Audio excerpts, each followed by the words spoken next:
The war in Ukraine has entered a dangerous and unpredictable new phase. Thousands of miles away from the front lines of Eastern Europe, the balance of power is being shifted by an isolated, heavily militarized state in East Asia. For months, intelligence reports have tracked a massive flow of munitions as Pyongyang has been sending millions of artillery shells and advanced ballistic missiles to aid Moscow's war machine. But now, the partnership has crossed a critical threshold. Intelligence agencies have confirmed that Kim Jong-un is no longer just sending weapons. He is sending his own men. North Korean military units are being deployed to Russian training grounds, preparing for frontline combat operations, with estimates suggesting that up to 50,000 North Korean troops could eventually be rotated into the conflict. It is a staggering escalation that has sent shockwaves across the globe, and this unprecedented deployment did not happen in a vacuum. It is the direct result of a rapidly deepening military alliance between Vladimir Putin and Kim Jong-un, who recently signed a comprehensive mutual defense agreement stating that an attack on one is considered an attack on both. Across the heavily fortified DMZ, this development has triggered intense alarm. South Korea is watching its northern neighbor gain real-world combat experience, modern Russian military technology, and a powerful ally. South Korean President Yoon Suk-yeol has publicly condemned the treaty, calling the Mutual Defense Clause absurd, and this outrage is translating into a major policy shift in Seoul. For over 2 years, South Korea has walked a tightrope, but North Korea's direct involvement has forced Seoul to rethink its entire stance on the war. The central question now echoing through the halls of South Korea's defense ministry is whether they will send lethal weapons directly to Ukraine. Up until now, Seoul has strictly limited its assistance to humanitarian support and non-lethal military aid, a restraint dictated by South Korean law which strictly limits the export of arms to countries actively engaged in conflict.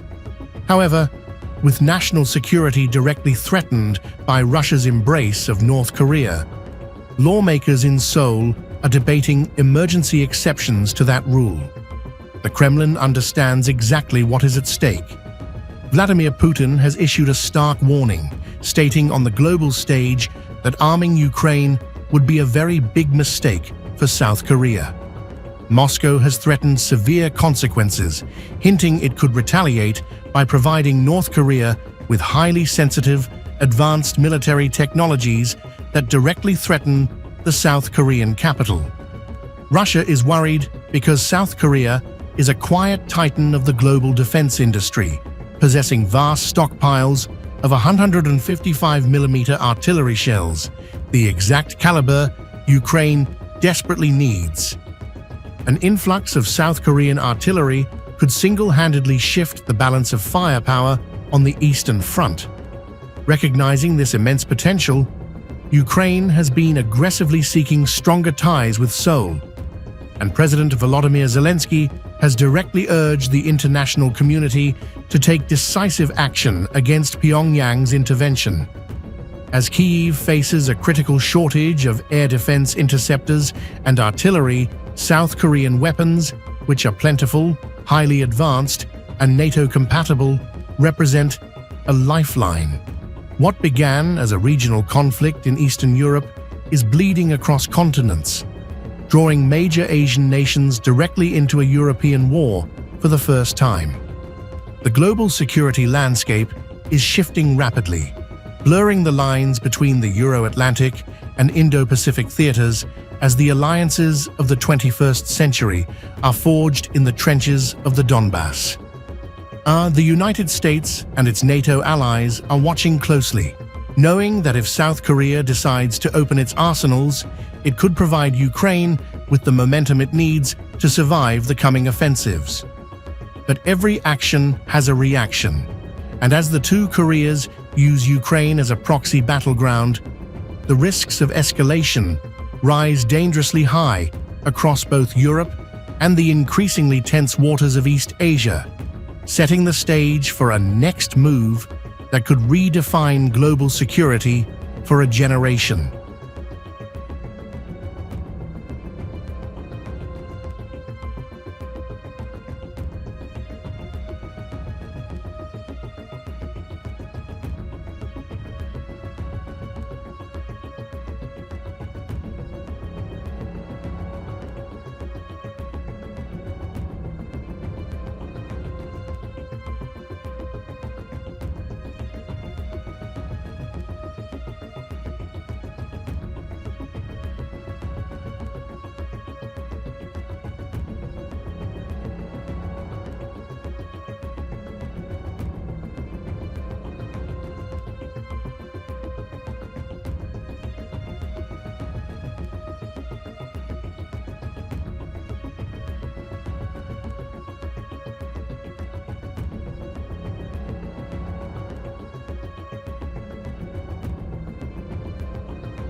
If you like this video, then like, share and subscribe to Mirror Now.